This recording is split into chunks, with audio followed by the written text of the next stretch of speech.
हिकिड़ो सहाबिया उन जे पीउ जो नालो हो हुज़ैफा। माण्हू उन जे पीउ जे बारे में शक कंदा त ही हुज़ैफे जो पुटु न आहे। उन दिल में सोचो त अॼु मां हिन भरी कचहरीअ में हबीब करीम खां तसल्ली करायां।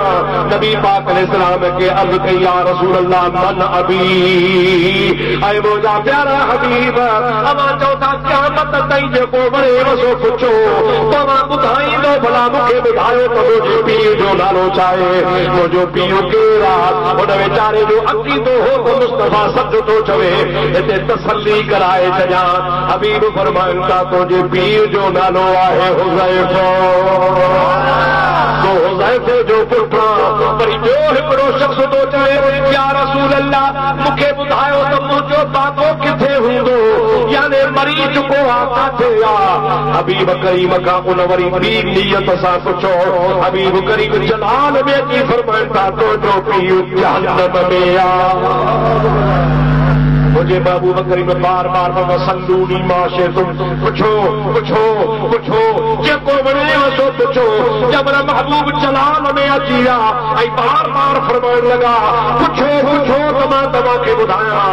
ख़ुदा जो कसम आहे हज़रत अमीर उमर जहिड़ो चौन महबूब जे जलाल खे ॾिसी उथी खड़ो थियो आहे। उथी करे हीअ कोॾण बि चवे थो रदीना बिल्लाहि रब्बन व बिमुहम्मद रसूलुल्लाह। ओ मोहम्मद करीम मां कोडर भी तो चवां तू अल्लाह जो सच्चो नबी आहे, अल्लाह जो हबीब आहे। असांखे माफ़ कर, असां तो ते ईमान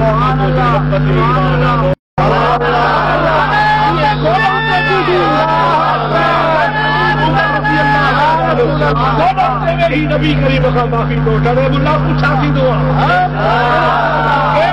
जो मुझे महबूब करीम जे इल्म में सुभान अल्लाह। हबीब करीम जी ज़ात बाबरकात जा सहाबा उन्हनि जो इहो अक़ीदो हो। आप मां तोखे बुखारी शरीफ़ खोले ॾेखारियां हबीब जी ज़ात जो ग़ुलाम गोॾनि ते बि रोई रोई माफ़ी थो वठे। ऐं मुंहिंजा हबीब सां तौबा कई, ऐं असांजा हबीब सां बस कईसीं। असीं तोखां इम्तिहान कोन था वठूं, तूं सचो, तुंहिंजो रब सचो, तुंहिंजो ईमान तुंहिंजे इल्म ते असांजो ईमान आहे। क़ुर्बान वञा सहाबा जे अक़ीदे।